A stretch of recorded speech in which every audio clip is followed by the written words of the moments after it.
aniga waa magacayga maxamed xaashi maxaltiin loo yaqaan aad baa maanta u faraxsanahay aad baa ciid wanaagsan baa leenahay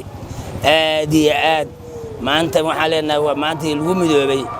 kulli islaamku midoobo waaye waxaan leenahay ciid wanaagsan corona waa jira marka maanta maadaama oo tobanka dambe fasax ay ahayd masaajid tarawih waa ku tukanay maantana masaajida ku tukanay masaajid anigu waxaan ku tukaday taadka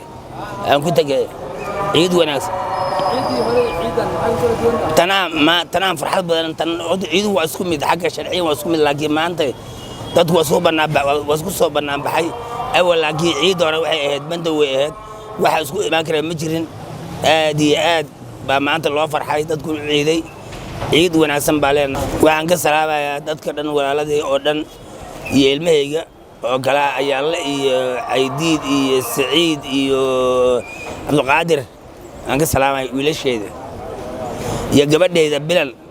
abtiga aan jeclahay aan ka salaamay